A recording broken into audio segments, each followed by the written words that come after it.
위성 사진으로 보면 대한민국은 마치 섬처럼 혹은 일본과 중국 본토 사이의 바다에 떠있는 고정된 항공모함처럼 보입니다. 만약 제가 하루만 왕이 된다면 이군 기동 전력을 한반도에 다시 배치할 것입니다. 물론 저는 왕이 아니지만 이 지역에서 한반도만큼 훈련에 적합한 지형은 없기 때문입니다. 전 세계 저명한 인사들이 모이는 오리엔트 애틀라스 클럽이라는 오프라인 모임이 있습니다.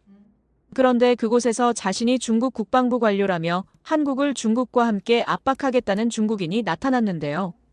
그 모습을 가만히 지켜보던 클럽에 가장 연세가 많았던 노신사는 그 중국 관료를 향해 한마디 던지기 시작합니다. 과연 각국의 저명한 인사들이 모두 모이는 이 모임 안에서 대체 무슨 일이 벌어졌던 걸까요? 안녕하세요. 저는 안보 전문 컨설턴트로 활동하고 있는 미국 출신 에블린 블레어라고 합니다. 저는 국제 정치를 전문으로 다루는데요. 컨설턴트라는 직업은 정보력이 가장 중요하기 때문에 저는 다양한 정보를 얻기 위한 수단으로 오리엔트 애틀라스 클럽에서 활동하고 있습니다. 쉽게 말해 아시아 안보 정세에 대해 자유롭게 토론하는 사교 클럽이에요. 워싱턴에는 이런 게 상당히 많거든요. 지난주 목요일 저녁 저는 여느 때와 다름없이 오리엔트 애틀라스 클럽의 정기 모임에 참석했습니다. 이 클럽은 아시아 안보라는 무거운 주제를 논의하는 곳이니만큼 사회적인 위치가 어느 정도 검증된 분들이 모여요. 그래서 분위기가 엄숙하고 다소 경직되어 보이기도 하죠. 특히 세계 정세가 혼란스러운 요즘에는 더더욱 무거운 이야기가 오고 가고 있습니다. 그런데 새로운 얼굴의 등장으로 인해 분위기가 조금 달라졌어요. 몇 개월 만에 저희 클럽에 들어온 새로운 사람들이었죠. 저희 클럽 멤버들 중 아시아에는 한국, 중국, 일본 출신밖에 없습니다. 아시아의 강대국을 꼽자면 이 세 나라가 가장 먼저 떠오르기도 하고 실제로 본인 분야에서 한 자리씩 하고 있는 사람들이기도 했으니까요. 그런데 오늘은 중국에서 온 새로운 관료가 보였어요. 장하오린이라고 자신을 소개한 남성이었습니다. 중국 국방부 전략국 부국장이라는 직함이 인상적이었어요. 또 태국에서 온 여성도 눈에 띄었습니다. 타라 위차이라고 하더군요. 미디어 재벌 상속녀라고 소개했어요. 사람들은 이 새로운 인물들에게 가서 사담을 나누기 시작했습니다. 특히 장하오린 주변에는 사람들이 많이 모였어요. 중국 국방부라는 직책이 주는 무게감 때문이었겠죠. 하지만 저는 워낙 의심이 많은 성격이라 이들이 어떤 사람인지 천천히 알아가 볼 필요가 있다고 생각했어요. 보통은 클럽에 들어오기 전에 이름이 언급되면서 이런 사람이 들어올 건데 어떠냐는 식으로 클럽 구성원들에게 미리 알려주기 마련입니다. 하지만 오늘 새로 온 사람들은 그런 절차 없이 갑자기 나타났더군요. 뭔가 의도가 있는 것 같아서 조심스러웠습니다. 한쪽 구석에는 한국 사람으로 보이는 남성이 조용히 앉아 있었습니다. 그의 이름표를 보니 윤세진이라고 되어 있었어요. 외교부 전략참모관이라는 직함이 보였습니다. 다른 사람들과 달리 그는 새로 온 사람들에게 별 관심을 보이지 않고 있었어요. 저는 문득 궁금해졌습니다. 오늘 이 회의에서 어떤 이야기들이 나올까요? 중국 국방부 관료와 태국 미디어 재벌이 함께 온 이유가 뭘까요? 그리고 저 조용한 한국 대표는 과연 뭐라고 대답할까요? 모임이 본격적으로 시작되기 전부터 벌써 뭔가 큰 일이 벌어질 것 같은 긴장감이 감돌고 있었습니다. 모임이 본격적으로 시작되자 장하오린이 먼저 발언권을 요청했습니다. 그런데 그의 첫 마디부터 예사롭지 않더군요. 오늘 우리가 논의해야 할 한국 문제를 이해하려면 먼저 대만 상황을 봐야 한다고 하더군요. 대만 이야기가 나오자 회의실 분위기가 바뀌었어요. 요즘 가장 민감한 주제잖아요. 사람들이 긴장하기 시작했습니다. 저는 장하오린의 표정을 유심히 관찰했어요. 뭔가 계획된 발언 같았거든요. 장하오린은 대만 문제가 이미 시간 문제라고 주장했습니다. 해결이 아니라 시간 문제라는 표현을 쓰더군요. 무력 통일을 직접 언급하지는 않았지만 의미는 충분히 전달됐어요. 저는 무의식적으로 메모지를 꺼내 들었습니다. 이런 발언들은 기록해둬야 했거든요. 그가 회의실을 천천히 둘러보며 대만 이유를 생각해 보라고 했어요. 참석자들은 모두 진지한 표정이었습니다. 그가 뭔가 중요한 이야기를 할 것 같았거든요. 그러더니 충격적인 말을 했습니다. 대만이 본토와 통일되면 다음 단계가 바로 한반도라는 거였어요. 저는 깜짝 놀랐습니다. 한국을 중국의 다음 타깃으로 언급하다니 이건 정말 위험한 발언이었어요. 다른 참석자들도 술렁거리기 시작했습니다. 저는 즉시 이 발언의 파급력을 계산해 봤어요. 만약 이런 내용이 언론에 나간다면 어떤 일이 벌어질까요? 장하오리는 한국이 지금 착각하고 있다고 주장했습니다. 자신들이 안전하다고 생각한다는 거였어요. 그의 목소리에 조롱하는 듯한 톤이 섞여 있었습니다. 저는 그의 말투에서 뭔가 불편한 느낌을 받았어요. 마치 한국을 이미 결론난 문제로 보는 것 같았거든요. 그는 계속해서 한국이 이미 대만과 같은 운명에 처해 있다고 했습니다. 회의실이 조용해졌어요. 모든 사람이 장하오린의 말에 집중하고 있었습니다. 그는 자신감 넘치는 표정으로 지정학적으로 한국이 중국의 자연스러운 영향권 안에 있다고 주장했어요. 저는 메모를 하면서도 이 발언이 얼마나 문제가 될지 생각했습니다. 한국을 중국의 영향권으로 규정하다니 이건 정말 심각한 주장이었어요. 그런데 왜 이런 말을 공개적으로 하는 걸까요? 분명 의도가 있을 거예요. 장하오리는 북한과의 통일 문제까지 거론했습니다. 결국 한반도 전체가 중국과 밀접한 관계를 맺을 수밖에 없다는 주장이었어요. 그때 타라가 고개를 끄덕이며 동조했습니다. 한국이 자신들의 진짜 위치를 모르고 있다고 거들었어요. 저는 타라의 발언에 의외라는 생각이 들었어요. 태국 사람이 왜 갑자기 이런 말을 하는 걸까요? 장하오린과 사전에 얘기를 나눈 것 같았습니다. 뭔가 계획된 느낌이었거든요. 장하오린이 더욱 강하게 압박했습니다. 대만 문제가 해결되면 미국이 서태평양에서 영향력을 잃게 된다는 거였어요.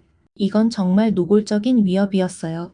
대만을 무력으로 점령한 후 한국까지 압박하겠다는 의미로 들렸거든요. 저는 점점 불안해지기 시작했습니다. 이런 발언을 듣고 있는 제 자신이 불편했어요. 그는 한국이 지금처럼 미국에만 의존한다면 결국 고립될 수밖에 없다고 주장했습니다. 회의실의 다른 참석자들도 웅성거리기 시작했어요. 어떤 이는 고개를 끄덕이고 어떤 이는 의문스러운 표정을 지었습니다. 분위기가 점점 장하오린 쪽으로 기울고 있었어요. 저는 이런 분위기 변화가 걱정됐습니다.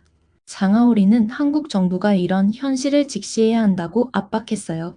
시간이 많지 않다는 거였습니다. 그의 말에 긴박감이 느껴졌어요. 마치 한국에게 마지막 경고를 하는 것 같았습니다.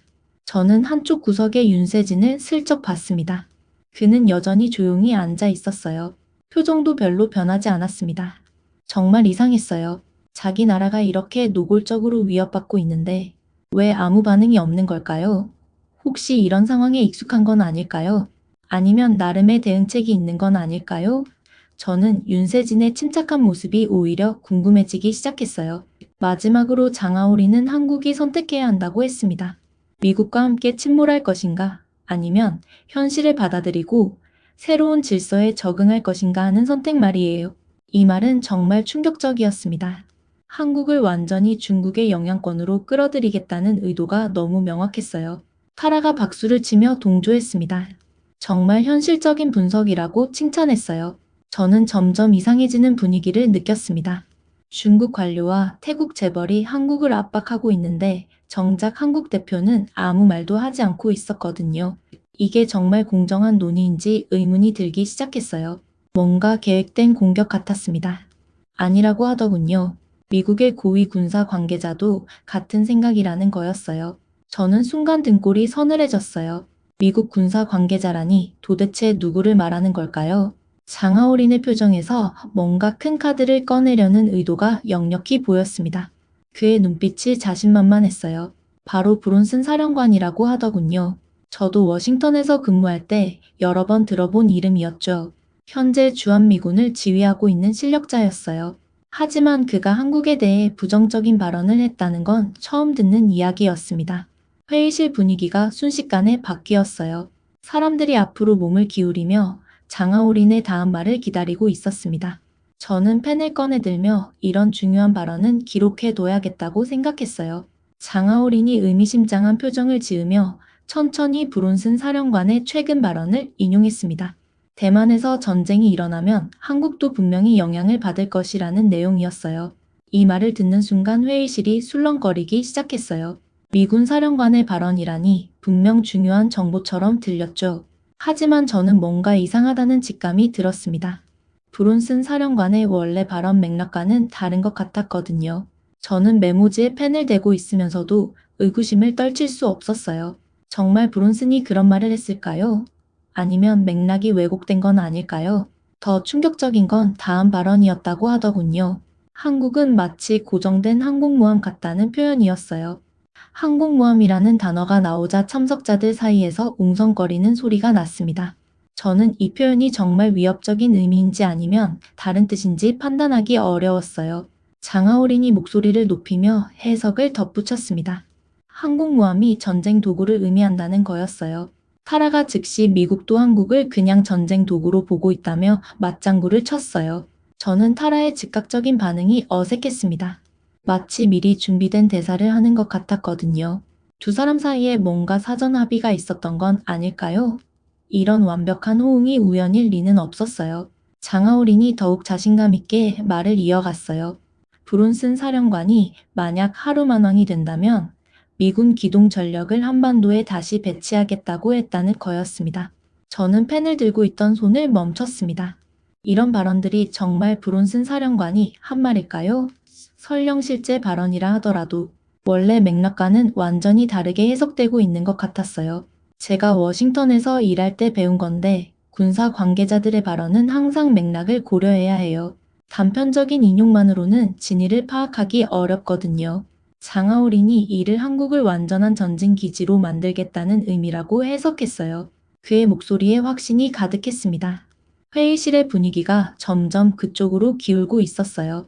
타라가 감정적으로 외치며 결국 미국도 한국을 소모품으로 보고 있다고 주장했어요. 저는 점점 불편해지고 있었습니다. 이런 식의 논리 전개가 너무 성급하다고 생각했거든요. 복잡한 지정학적 상황을 지나치게 단순화하고 있는 것 같았어요. 장하오린이 회의실을 둘러보며 압박적인 질문을 던졌습니다. 이런 상황에서 한국이 계속 미국만 믿고 있으면 어떻게 될 것인지 물어보더군요. 그의 시선이 한 명씩 참석자들을 훑고 지나갔어요. 마치 동조를 구하는 것 같았습니다. 저는 이런 유도 질문이 공정한 토론 방식인지 의문이 들었어요. 몇몇 참석자들이 고개를 끄덕이기 시작했습니다. 장하오린의 논리에 설득당하고 있는 것 같았어요. 저는 이런 분위기 변화가 걱정됐습니다. 장하오린은 대만이 무력으로 통일되고 한국마저 전쟁터가 되면 한국 국민들이 뭐라고 할 것인지 가정해 보라고 했어요. 저는 이런 가정법적 질문이 너무 선동적으로 느껴졌습니다. 아직 일어나지도 않은 일을 마치 기정사실인 것처럼 말하고 있었거든요. 장하오린이 단호하게 결론을 내렸어요. 브론슨 사령관의 발언은 명확하다는 거였습니다. 한국은 미국의 전략 자산일 뿐이라고 하더군요. 하지만 저는 이런 해석이 과연 정확한 건지 확신할 수 없었어요. 미군 사령관의 발언을 이렇게 단정적으로 해석해도 되는 걸까요? 타라가 흥분해서 한국이 지금이라도 정신을 차려야 한다고 외쳤어요. 저는 이런 감정적인 접근이 건설적인 논의에 도움이 되지 않는다고 생각했습니다. 오히려 상황을 더 복잡하게 만드는 것 같았어요. 그때 저는 다시 윤세진을 봤어요. 그는 여전히 조용히 앉아 있었지만 이제는 뭔가 생각을 정리하는 것 같은 표정이었습니다. 브론슨 사령관의 발언에 대해 뭔가 할 말이 있는 것 같았지만 아직은 때를 기다리고 있는 듯했어요. 저는 윤세진의 침착한 모습이 오히려 더 신뢰감을 주었어요. 감정에 휩쓸리지 않고 차분하게 상황을 분석하고 있는 것 같았거든요. 그의 표정에서 뭔가 준비하고 있는 듯한 기색이 보였습니다. 장하오린이 마무리하며 선언했어요. 이게 바로 현실이라고 하더군요. 한국은 미국과 중국 사이에서 선택해야 하는 상황에 놓였다는 거였습니다. 회의실의 분위기는 점점 한국에 대해 부정적으로 흘러가고 있었어요.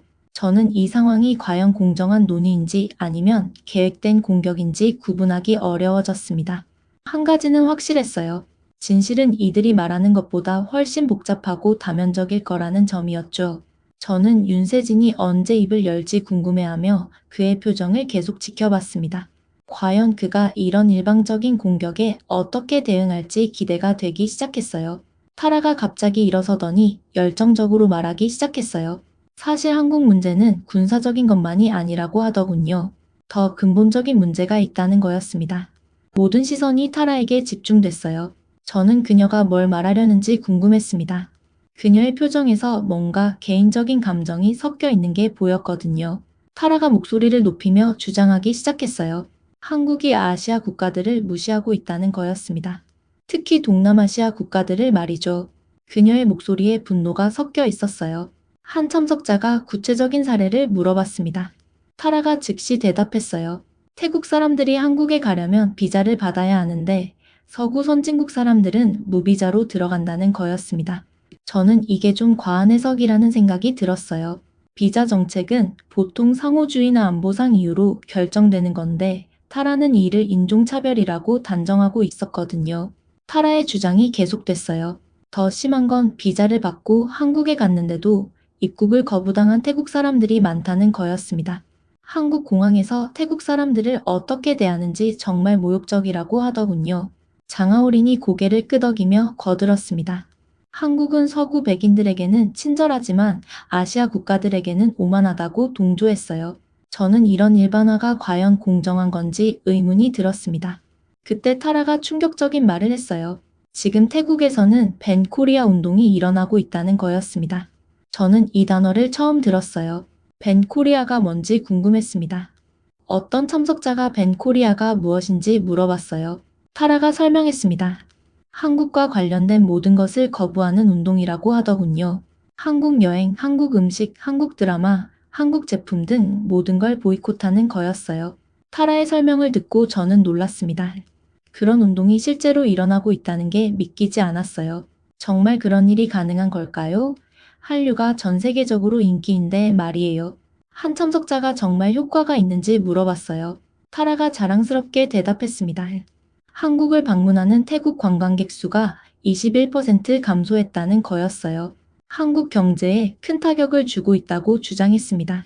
저는 이 통계가 정말 밴 코리아 운동 때문인지 의문이 들었어요. 다른 요인들은 고려하지 않은 건 아닐까요? 코로나 여파나 경제적 요인 같은 것들 말이에요. 장하오린이 다시 끼어들었어요. 이게 바로 한국의 진짜 모습이라고 하더군요. 겉으로는 아시아의 일원인 척하지만 실제로는 서구 중심적 사고를 가지고 있다는 거였습니다. 타라가 비판을 이어갔어요. 한국은 자기들이 아시아에서 특별하다고 생각한다는 거였습니다. 일본이나 서구 선진국과 같은 수준이라고 착각하고 있다고 하더군요. 그래서 다른 아시아 국가들을 깔본다는 주장이었어요. 저는 이런 주장들이 너무 일방적이라는 생각이 들었어요. 한국에 대한 편견이 아닐까요? 제가 알기로는 한국이 동남아시아와의 협력을 늘리려고 노력하고 있는데 말이에요. 장하오린이 정리하며 말했어요. 결국 한국은 아시아에서도 고립되고 있다는 거였습니다. 미국은 한국을 전쟁 도구로 보고 아시아 국가들은 한국을 오만한 나라로 본다는 주장이었어요. 한국의 미래가 밝을 것 같냐고 물어보더군요. 회의실의 분위기는 완전히 반환적으로 흘러갔어요. 참석자들 중에는 고개를 끄덕이는 사람들도 있었습니다. 저는 이런 일방적인 공격이 과연 공정한 건지 의문이 들었어요. 저는 다시 윤세진을 봤습니다. 그는 여전히 조용했지만 이제는 뭔가 준비하는 것 같은 표정이었어요. 타라의 주장들을 듣고 있는 그의 표정에서 미묘한 변화가 보였거든요. 타라가 도발적으로 물어봤어요. 이런 상황에서 한국이 할 수 있는 게 뭐가 있을까요? 자신의 목소리에 조롱하는 듯한 톤이 섞여 있었습니다. 장하오린이 결론을 내렸어요. 혼자서는 아무것도 못한다는 거였습니다. 결국 중국과 좋은 관계를 맺는 게 유일한 해답이라고 하더군요. 저는 이 모든 논의가 뭔가 이상하다는 느낌을 지울 수 없었어요. 한국에 대한 공격이 너무 체계적이고 일방적이었거든요. 마치 사전에 계획된 것 같았습니다. 타라의 개인적인 경험이나 감정이 이런 주장의 바탕에 있는 것 같았어요. 하지만 개인적인 불만을 전체 국가에 대한 비판으로 확대하는 게 과연 적절한 건지 의문이 들었습니다. 저는 윤세진의 반응이 궁금했어요. 자신의 나라가 이렇게 노골적으로 비판받고 있는데 계속 침묵을 지킬 수 있을까요? 그의 표정에서 뭔가 변화가 일어나고 있는 게 느껴졌습니다. 회의실의 다른 참석자들도 점점 이런 분위기에 휩쓸리고 있었어요. 저는 이런 상황이 걱정됐습니다. 한쪽 이야기만 듣고 판단하는 게 과연 옳은 일일까요? 그때 회의실 뒤쪽에서 누군가 일어서는 소리가 들렸어요. 저는 고개를 돌려 누가 일어섰는지 확인하려 했습니다. 분위기가 바뀔 것 같은 예감이 들었거든요. 회의실 뒤쪽에서 일어선 사람은 백발의 노신사였어요. 저는 그를 본 적이 있었습니다. 클럽의 최고 연장자 중 한 명이었죠. 그의 존재감이 회의실을 압도하기 시작했어요. 그가 정중하지만 권위 있는 목소리로 말했습니다. 실례하지만 한 말씀 드려도 되겠냐고 하더군요. 회의실이 순식간에 조용해졌어요. 모든 사람이 그에게 집중했습니다. 자신을 그레이스 밀러라고 소개했어요. 전직 미군 삼성 장군이고 주한미군에서 근무한 경험이 있다고 하더군요. 저는 깜짝 놀랐습니다. 주한미군 경험자라니 이분이야말로 한국 상황을 정확히 아는 사람이겠네요. 그레이슨이 지금까지 한국에 대한 이야기를 들었는데 좀 이상하다고 말했어요. 특히 브론슨 사령관의 발언을 인용했는데 그 해석이 틀렸다고 하더군요. 장하오린의 표정이 순식간에 굳어졌습니다. 브론슨은 자신의 후임이라고 했어요. 그가 뭘 의도했는지 자신은 잘 안다는 거였습니다. 그레이슨의 말에 회의실이 긴장되기 시작했어요. 저는 이제 진짜 전문가의 이야기를 들을 수 있겠다는 생각이 들었습니다. 그레이슨이 브론슨이 한국을 고정된 항공모함이라고 한 건 맞다고 인정했어요. 하지만 그게 무슨 뜻인지 아느냐고 반문했습니다. 회의실을 둘러보며 말하더군요. 그건 한국이 중요한 전략적 파트너라는 뜻이라고 했어요. 소모품이 아니라 말이죠. 타라가 끼어들었어요. 하지만 전쟁 도구로 쓰겠다는 거 아니냐고 반박했습니다. 그레이슨이 씁쓸하게 웃으며 대답했어요. 전쟁이 뭔지 아느냐고 물어보더군요. 자신은 실제로 전쟁을 겪어봤다고 했습니다. 그의 목소리에 무게가 실렸어요.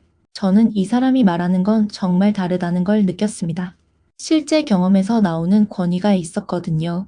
그레이슨이 한국을 전쟁 도구라고 하는데 지금 한국의 군사력이 어느 정도인지 아느냐고 물어봤어요. 장하오린이 미국 없으면 아무것도 못하는 나라 아니냐고 대답했습니다. 그레이슨이 고개를 저으며 반문했어요. 그렇게 생각하느냐고 하더군요. 그러더니 충격적인 사실들을 말하기 시작했습니다. 한국의 방산 수출액이 작년에 170억 달러였다는 거예요. 세계 4위라고 하더군요. 회의실이 술렁거리기 시작했어요. 저도 이런 사실을 몰랐습니다. 한국의 방산 수출이 그렇게 큰 규모였다니 정말 놀라웠어요. 그레이슨의 설명이 계속됐습니다. 한국이 만든 K9 자주포가 지금 전 세계에서 가장 많이 팔리는 자주포라고 하더군요. 폴란드, 노르웨이, 인도까지 사가고 있다는 거였어요. 저는 이런 정보들을 처음 들었습니다.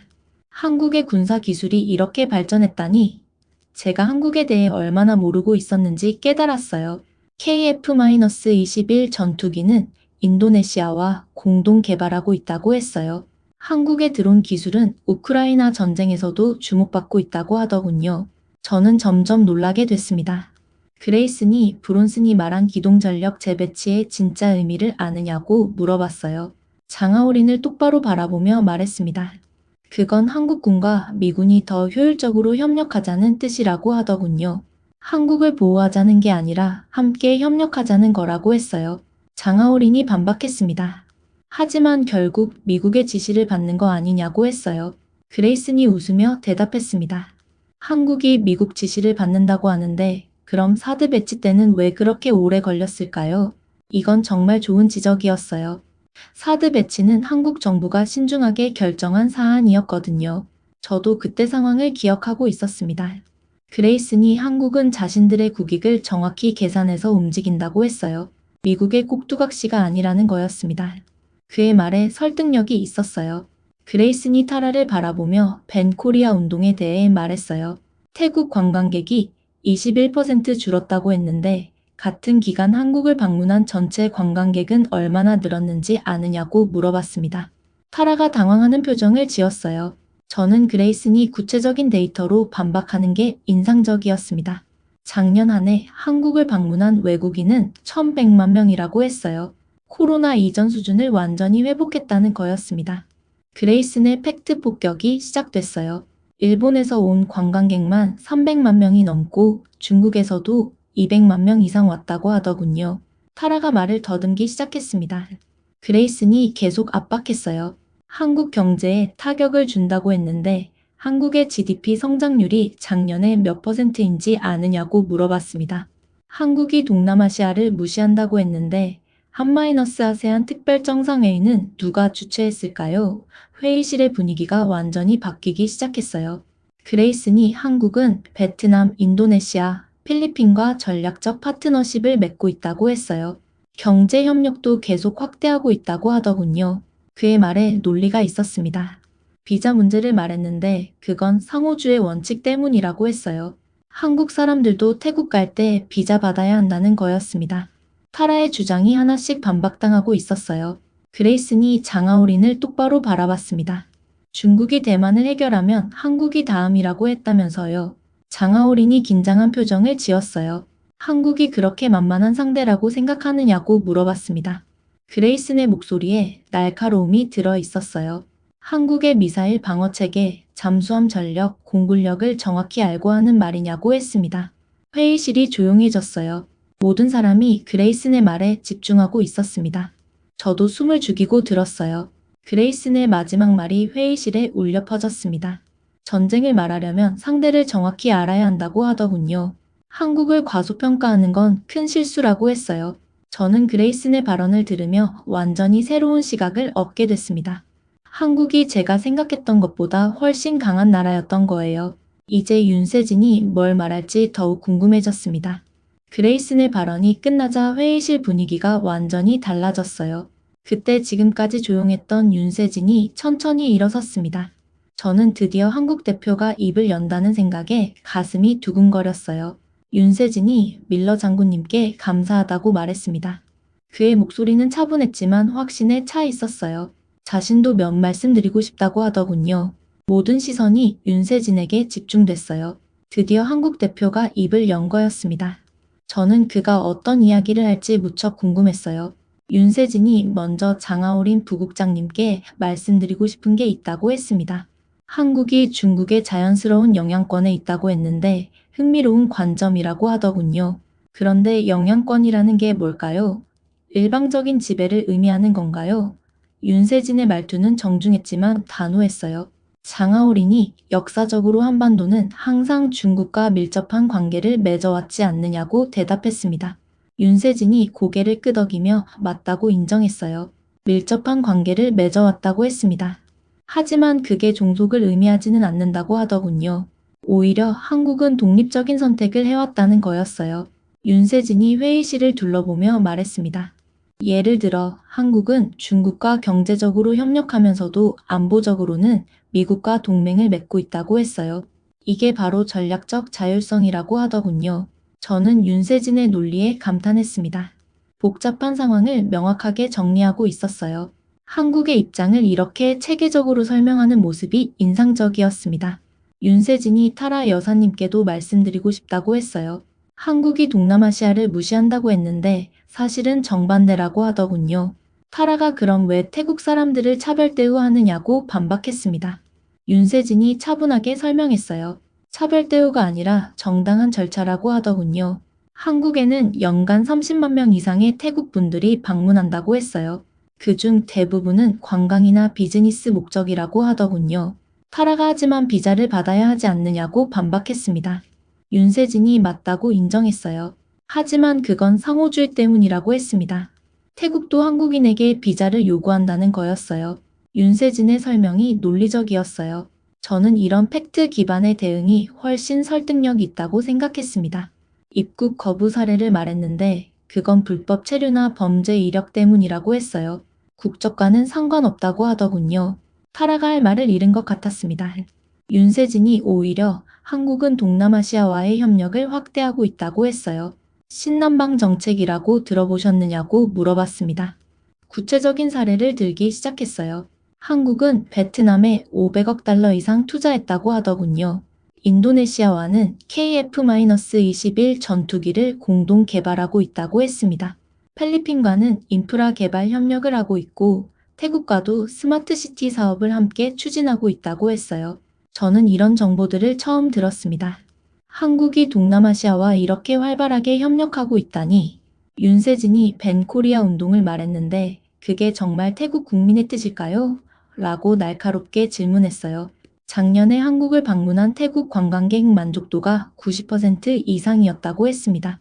재방문 의사도 85% 이상이라고 하더군요. 타라가 당황하는 표정을 지었어요. 저는 윤세진이 구체적인 데이터로 반박하는 게 매우 효과적이라고 생각했습니다. 윤세진이 다시 장하오린을 바라봤어요. 한국이 미국의 꼭두각시라고 했는데 그렇다면 한국이 중국과 무역량 1위를 유지하는 이유는 뭘까요? 라고 반격했습니다. 미국이 반대해도 한국은 중국과 경제협력을 계속하고 있다고 했어요. 이게 꼭두각시의 행동이냐고 물어봤습니다. 장하오린이 말문이 막힌 것 같았어요. 윤세진의 목소리에 자신감이 넘쳤습니다. 한국은 누구의 소국도 아니라고 했어요. 우리는 우리의 국익을 기준으로 판단하고 행동한다고 하더군요. 대만 문제를 언급했는데 한국은 평화적 해결을 지지한다고 했어요. 어느 쪽의 일방적 무력 사용도 반대한다고 하더군요.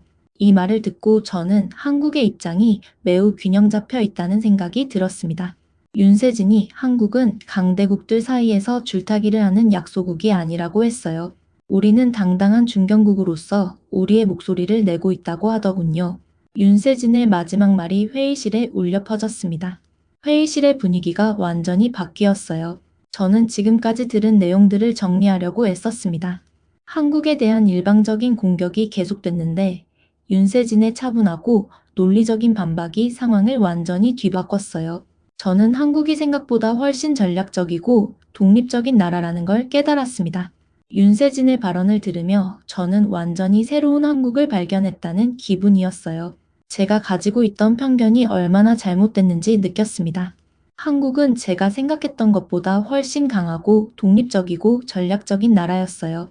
그리고 윤세진 같은 인재들이 있기 때문에 앞으로도 계속 발전할 수 있을 거라는 확신이 들었습니다.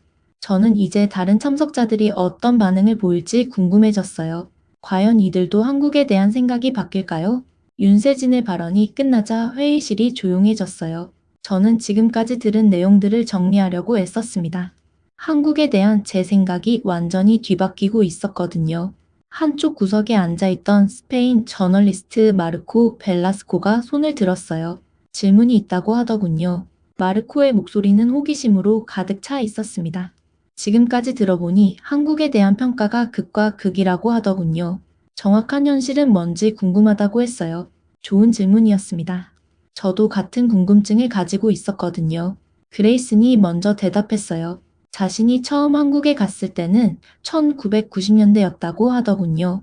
그때 한국은 정말 미국의 도움이 필요한 나라였다고 했습니다. 그레이슨의 회상이 시작됐어요. 하지만 지금은 완전히 다른 나라라고 하더군요. 재방문했을 때 깜짝 놀랐다고 했습니다. 마르코가 어떤 점에서 놀랐는지 물어봤어요. 그레이슨이 모든 면에서라고 대답했습니다. 경제, 기술, 문화, 군사력 등 한국은 30년 만에 완전히 다른 나라가 됐다고 하더군요. 그레이슨의 말에 진정성이 느껴졌어요. 특히 군사기술 분야에서는 한국이 이제 미국에게 도움을 주는 입장이 되기도 한다고 했습니다.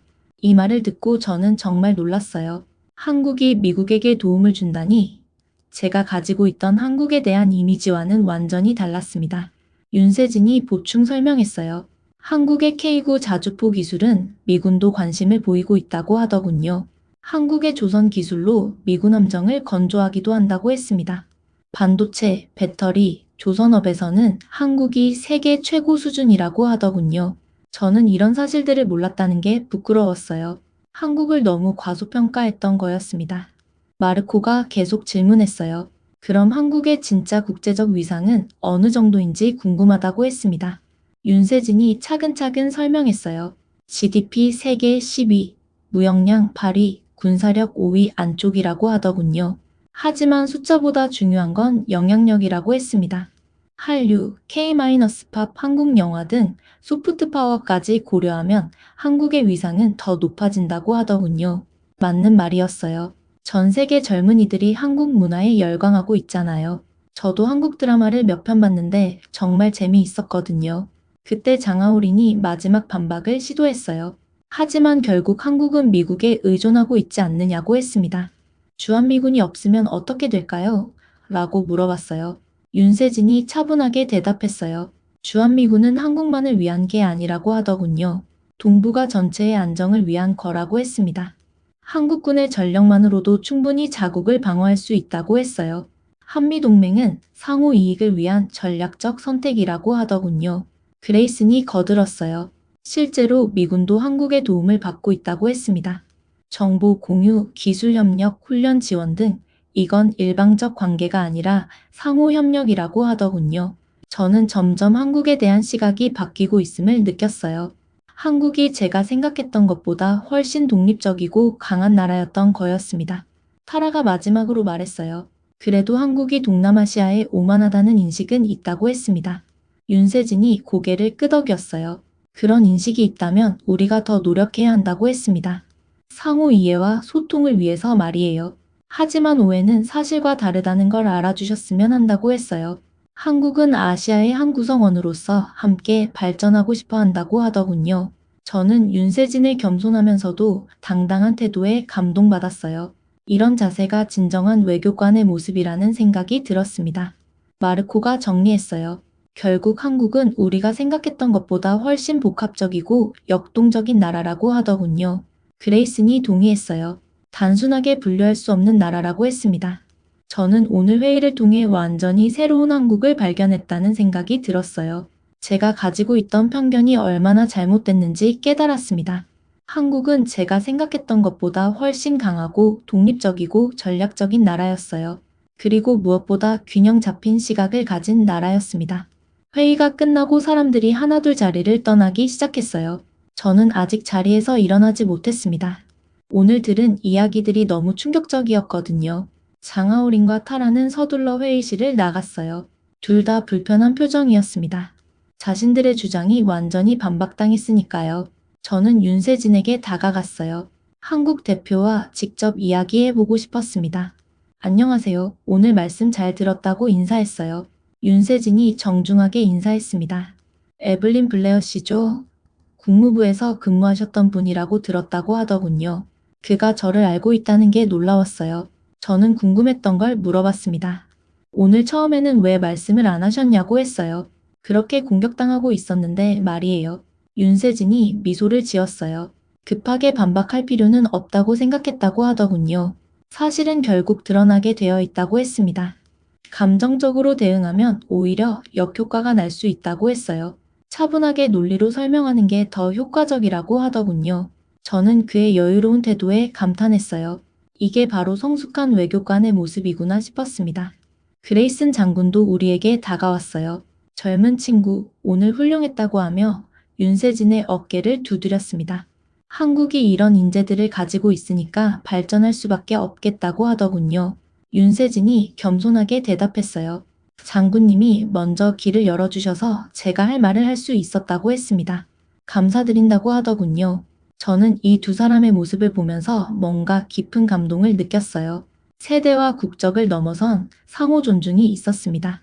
그레이슨이 저에게 물어봤어요. 에블린 씨, 한국에 대해 어떻게 생각하느냐고 했습니다. 저는 정직하게 대답했어요. 솔직히 말하면 오늘 완전히 새로운 나라를 발견했다는 기분이라고 했습니다. 저는 한국을 너무 모르고 있었다고, 아니 잘못 알고 있었다고 해야겠다고 했어요. 윤세진이 말했어요. 그런 분이 많다고 하더군요. 한국에 대한 이미지가 아직 과거에 머물러 있는 경우가 많다고 했습니다. 하지만 괜찮다고 이제 알게 되셨으니까요. 라고 하더군요. 저는 마르코에게도 다가가서 물어봤어요. 마르코, 당신은 어떻게 생각하느냐고 했습니다. 마르코가 고개를 저었어요. 저도 완전히 놀랐다고 하더군요. 한국이 이렇게 복합적인 나라인 줄 몰랐다고 했습니다. 특히 군사력이나 기술력은 정말 예상 밖이었다고, 이제 기사를 어떻게 써야 할지 고민이라고 하더군요. 그레이슨이 웃으며 말했어요. 한국의 특징이 뭔지 아느냐고 했습니다. 조용하다는 거라고 하더군요. 제가 조용하다고요? 라고 물어봤어요. 다른 나라들은 자기 자랑을 많이 한다고 했어요. 하지만 한국은 그냥 묵묵히 일한다고 하더군요. 그러다 보니 사람들이 한국의 진짜 실력을 모르는 거라고 했습니다. 윤세진이 덧붙였어요. 한국인들은 말보다는 행동으로 보여주는 걸 좋아한다고 하더군요. 그게 우리 문화라고 했습니다. 저는 이 말이 정말 인상적이었어요. 진짜 강한 사람은 자랑하지 않는다는 말이 생각났습니다. 회의실을 나오면서 저는 결심했어요. 한국에 대해 제대로 된 글을 써야겠다고 말이에요. 며칠 후 저는 인천공항에 서 있었어요. 한국으로 출장을 가는 길이었습니다. 이번엔 관찰자가 아니라 학습자의 마음으로 가는 거였어요. 비행기 창밖으로 한국의 불빛들이 보였어요. 저는 이제 이 불빛들이 단순한 도시의 불빛이 아니라는 걸 알았습니다. 이건 끊임없이 발전하고 성장하는 나라의 에너지였어요. 한국, 이제야 제대로 알게 될 것 같다고 혼자 중얼거렸어요. 그리고 이번 여행에서 발견할 새로운 한국의 모습들이 벌써 기대됐습니다. 진짜 강국은 조용하다는 그레이슨의 말이 계속 머릿속에 맴돌았어요. 한국이야말로 그런 나라였습니다. 말없이 자신의 길을 걸어가면서도 필요한 순간에는 당당하게 자신의 목소리를 내는 나라 말이에요. 저는 이제 한국을 완전히 새로운 시각으로 보게 됐어요. 그리고 이런 경험을 할 수 있게 해준 오늘의 회의에 감사했습니다.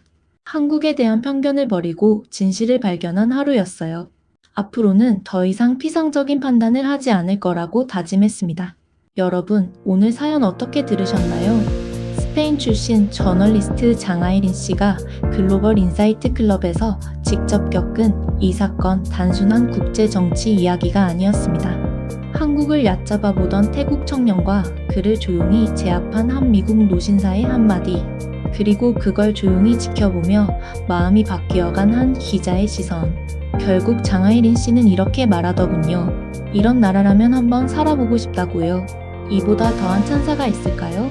그 어떤 주장보다, 그 어떤 홍보보다 한 사람의 진심 어린 변화가 한국의 진짜 위상을 보여준 겁니다.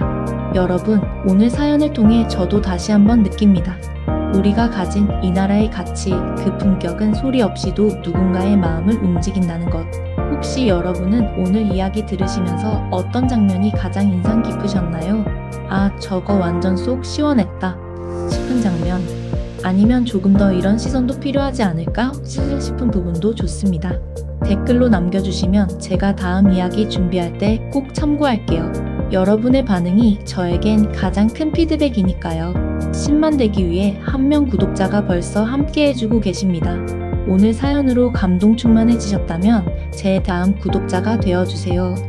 구독과 좋아요 그리고 응원 댓글은 다음 사연 제작에 큰 힘이 됩니다. 부탁드려요. 이상 오늘도 감동을 전해드리는 감사지기 소희였습니다. 함께 해주셔서 감사합니다. 다음 시간에도 전 세계 속 진짜 한국 이야기 들고 다시 돌아올게요. 안녕히 계세요.